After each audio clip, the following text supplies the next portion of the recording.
Olá a todos, olá professor Guilherme, meu nome é Nayara e meu grupo ficou responsável pelo texto 3, que é o uso do precedente judicial na prática judiciária brasileira, uma perspectiva crítica.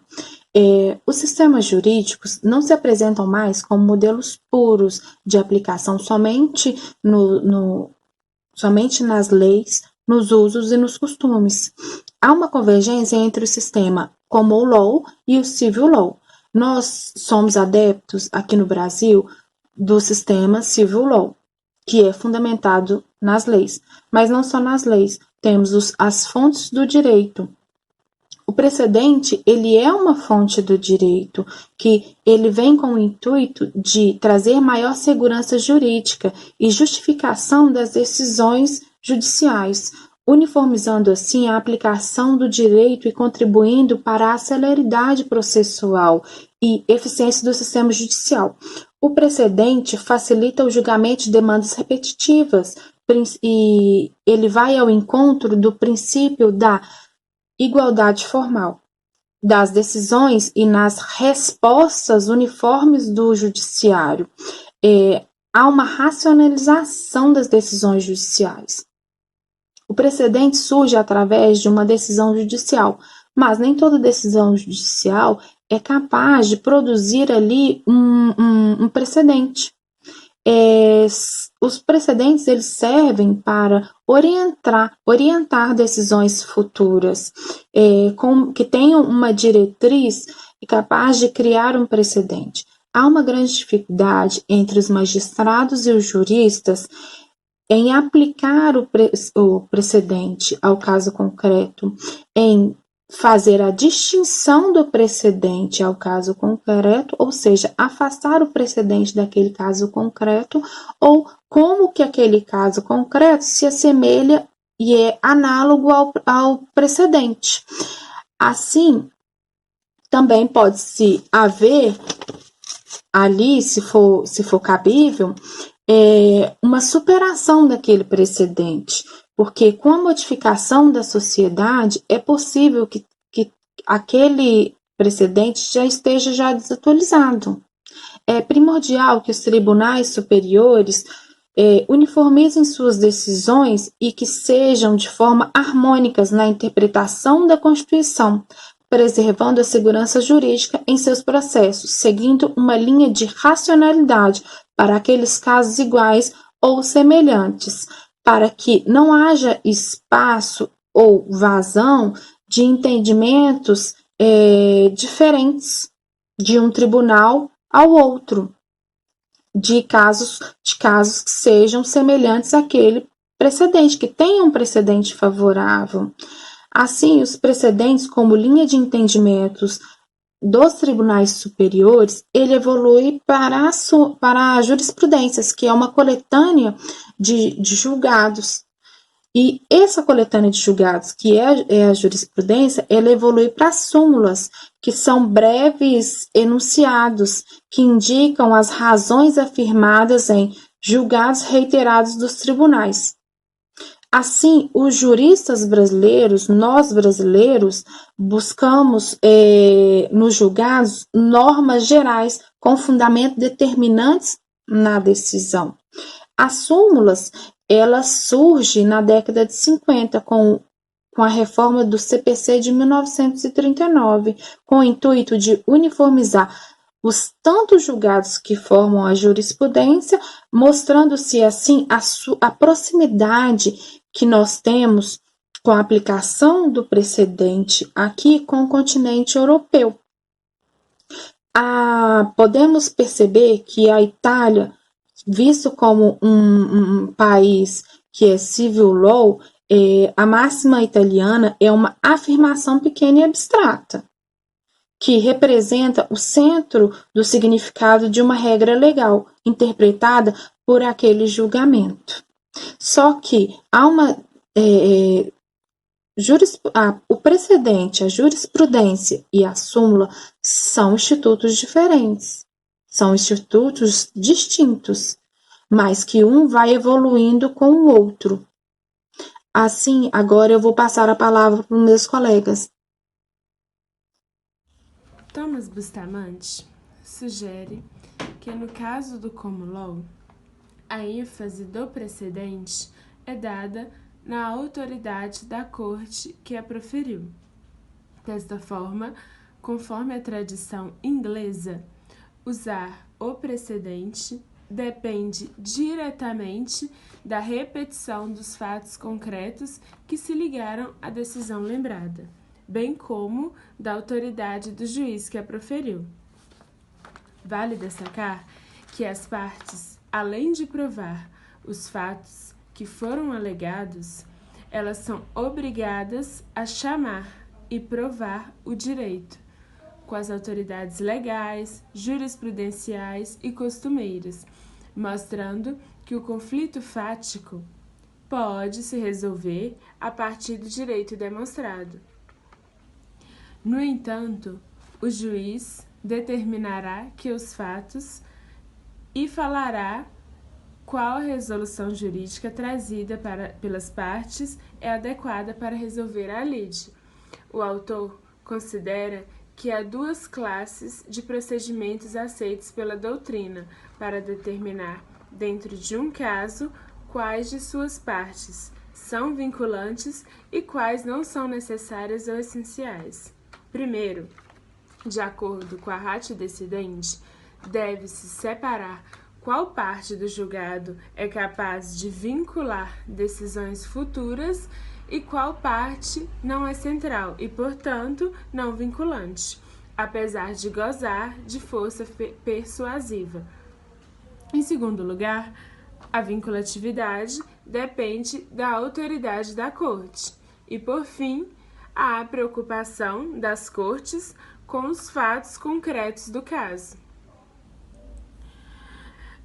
Whittaker apresenta o grande dilema do equilíbrio entre o uso judicial do precedente que, teoricamente, pode engessar toda atividade judicial futura com a possibilidade de novas decisões. Como consequência, aos perigos do engessamento da doutrina do stare decisis, é comum que os juízes evidenciem em suas decisões o mínimo de fatos que são relevantes.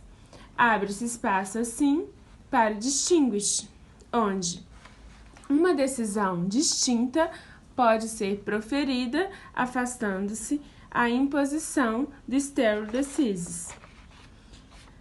É a distinção de fatos do caso a partir dos fatos materiais de casos anteriores. Além disso, o autor diz a importância da verificação quando as razões informadas no precedente são mal fundamentadas ou justificadas. É possível o uso do overruling, desde que seja utilizado de modo poupado e que não coloque em risco a confiança do público na atividade judicial. Importante destacar que no sistema americano de precedentes, a existência de uma lei não significa a sua aplicação, sem que antes ela seja analisada, interpretada pelo Poder Jurisdicional. As leis americanas obedecem ao sistema de supremacia, em primeiro, vem a Constituição, depois as leis federais e, por último, as estaduais. Quando inexiste lei primária, as cortes devem recorrer às fontes primárias não vinculantes ou a fontes secundárias do direito. Precedentes versus jurisprudência. A diferença entre eles é que a jurisprudência ela é caracterizada como um conjunto de decisões reiteradas sobre a mesma matéria. Já o precedente, ele pode ser construído a partir de apenas uma decisão, cujos fundamentos determinantes eles passam a ser utilizados como critérios de decisão, no caso paradigma. Mas como se dá essa vinculação a partir dos precedentes? Então, o que vincula no precedente é a sua ratio decidendi, que são as razões determinantes que levaram ao juiz, a tomar aquela decisão, o holding, que são os fundamentos determinantes. E o precedente ele pode ter a vinculação obrigatória ou persuasiva. Os precedentes judiciais obrigatórios, que é previsto no artigo 927 do novo CPC, eles correspondem àqueles às quais a ratio-decidente ele deve ser respeitada por todos os tribunais e autoridades no julgamento de casos concretos.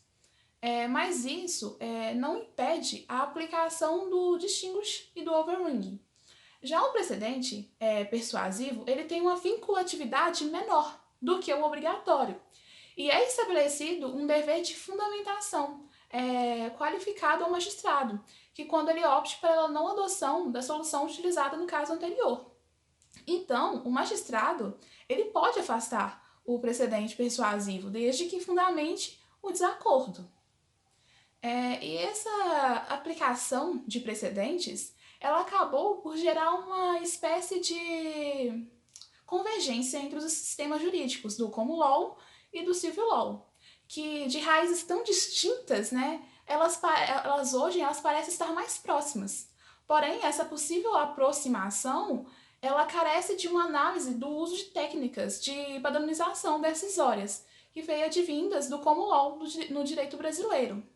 E para melhor compreensão, né, eu acho que é necessário fazer um breve histórico sobre isso. Até o fim do pós-Segunda Guerra, no Brasil, tinha uma noção positivista das fontes do direito, em que a lei ela era aplicada pelo julgador apenas de forma sistemática e dogmática. Aí, com o fim da Segunda Guerra, né, emergiu o pós-positivista, que tem uma superação daquela mera aplicação da letra da lei, né? E acontece uma valorização dos julgados dos tribunais, como elemento persuasivo nas decisões judiciais, né?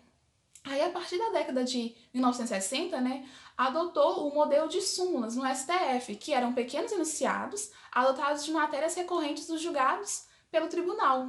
E com a elaboração do Código de Processo Civil de 1973, produzidas dentro dos tribunais com fins institucionais de criação de uma identidade de julgamentos dentro do mesmo órgão judicial, onde os julgamentos decisivos das divergências, eles resultaram em súmulas indicativas de jurisprudência prevalecente, com conteúdo persuasivo.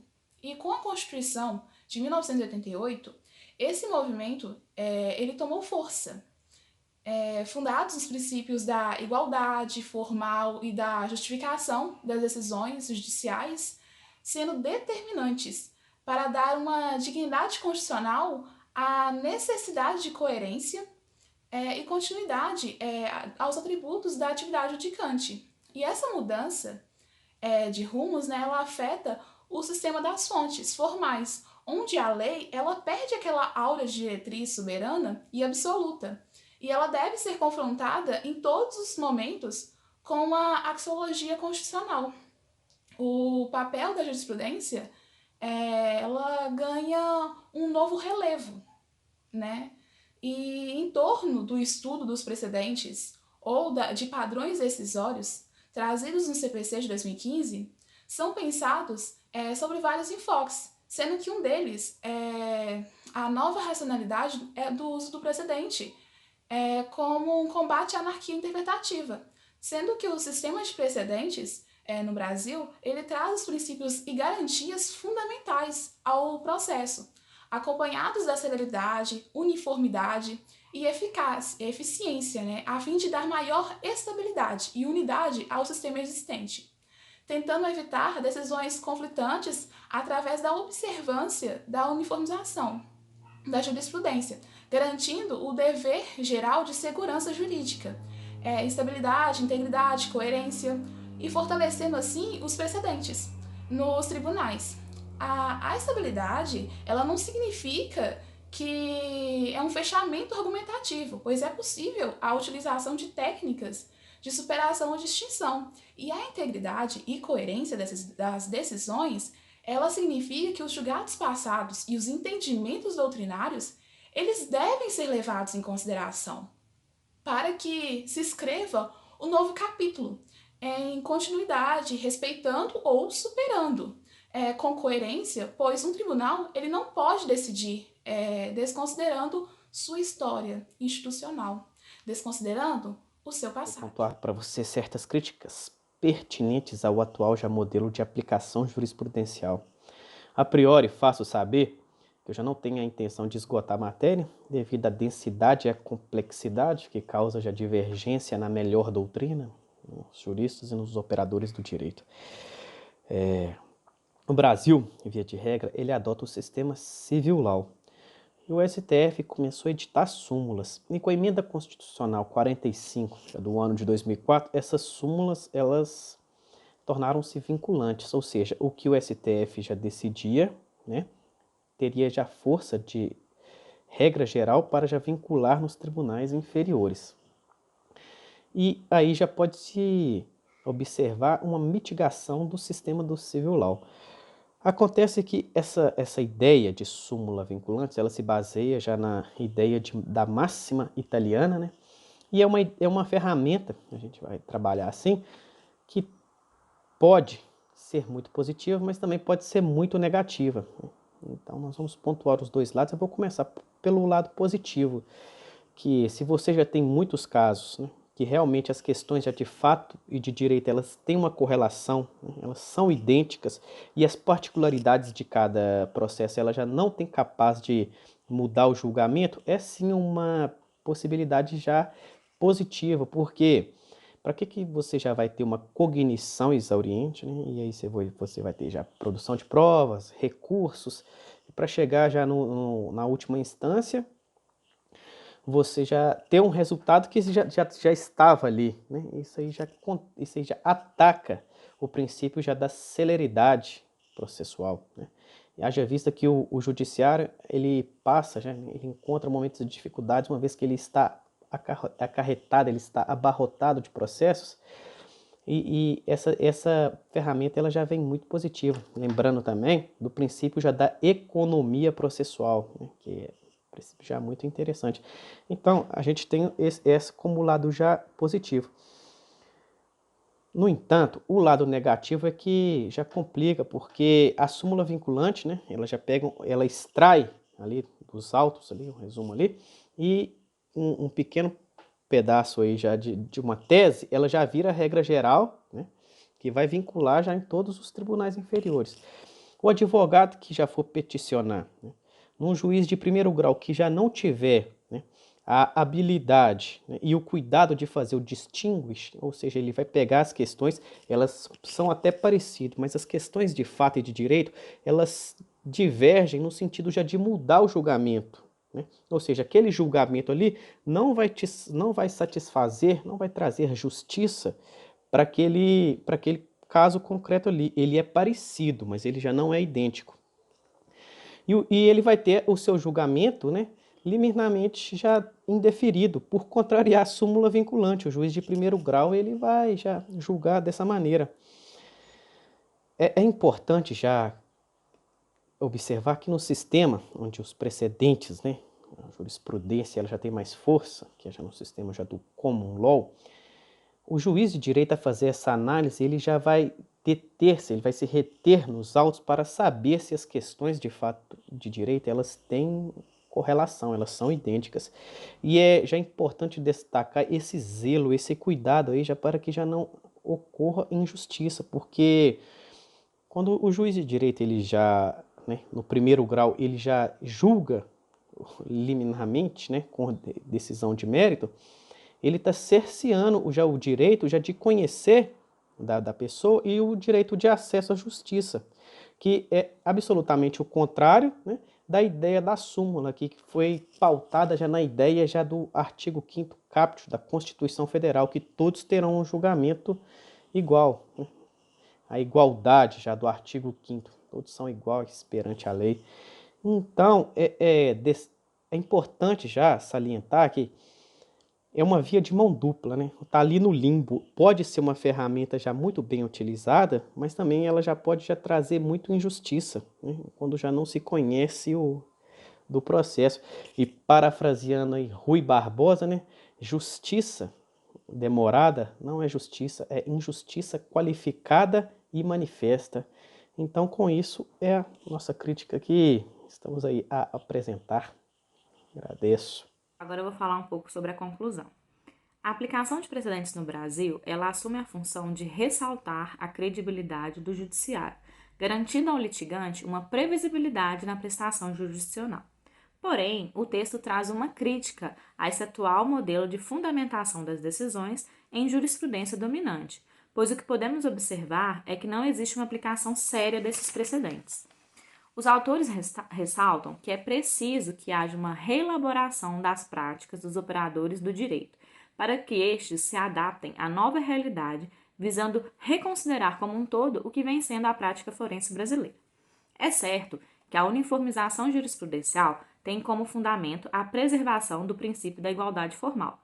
Porém, tal princípio é violado quando, para situações semelhantes, é aplicada uma tese anteriormente definida, sem que seja levada em consideração as particularidades do caso em concreto. No common law, o precedente oferece regra universalizável, aplicada em função da identidade com os fatos dos casos análogos. O critério para a aplicação do precedente é fático e leva em consideração a identidade ou diferença entre os casos para que seja aplicado o precedente que mais se adequa. Já no Brasil, a realidade forense é outra, e os autores trazem uma má aplicação desse precedente, que se deve ao fato de serem observadas generalizações em relação aos casos analisados e os precedentes utilizados. E isso também se deve ao fato de as partes argumentarem parcamente da existência de um grande número de litígios que se reproduzem por falta de uniformização e pronta resposta judicial e de juízes que são incapazes de proferir decisões claras, justificadas e específicas para cada caso. O que a gente pode observar é que muitas das vezes os casos eles são tratados como uma espécie de Ctrl-C, Ctrl-V, sem que seja analisado de fato as peculiaridades do caso em questão. De acordo com o texto, a uniformização das decisões em nome de princípios como a segurança jurídica e a igualdade é louvável, porém deve ser observada a qualidade na formação dos precedentes judiciais, para que o direito das partes não seja negligenciado em busca de uma celeridade processual que acabe se demonstrando ineficiente posteriormente, porque vai acabar não resolvendo o caso em concreto em questão. Diante desse cenário, os autores trazem algumas providências que precisam ser tomadas. Primeiro, os tribunais devem consolidar e respeitar seu entendimento institucionalizado. Segundo, reformas legislativas no processo civil podem se fazer necessárias. Terceiro, deve ser adotada uma teoria de precedentes adaptada para a realidade brasileira. Não adianta a gente ir lá em países da Europa, em países dos Estados Unidos, copiar o modelo que existe lá e trazer para cá, porque a realidade do Brasil é outra, então tem que ser algo específico. E quarto, por último, deve haver uma mudança de paradigma e comportamento na prática jurídica, com o intuito de se fazer uma aplicação fiel dos precedentes, bem como a qualidade das decisões proferidas. Aliás, além disso, também é urgente definir qual a força vinculativa para os próprios tribunais que proferem os julgados, para que se evite a modificação de situações jurídicas pela mera mudança de opinião do julgador. Nesse sentido, o artigo ressalta que é defensável a criação de uma teoria e de critérios que compreendam as peculiaridades da aplicação de precedentes em um sistema jurídico tradicionalmente civil law, como é o brasileiro. Para isso, a aplicação de precedentes deve levar em consideração tanto os fatos característicos da formação daquele precedente, quanto a razão universal contida naquela decisão judicial. Portanto, se faz extremamente urgente e necessário repensar a prática jurisdicional brasileira, buscando a adoção de uma sólida teoria de precedentes adaptada à realidade brasileira, acompanhada por uma mudança de paradigma, de modo que tanto magistrados quanto advogados se comprometam com uma nova prática forense. Não tem que ser algo que seja bonito só no papel, mas que esteja presente na prática dos operadores do direito. Dessa forma, proporcionando um processo democraticamente construído por ambas as partes, aplicando-se coerentemente os precedentes formados.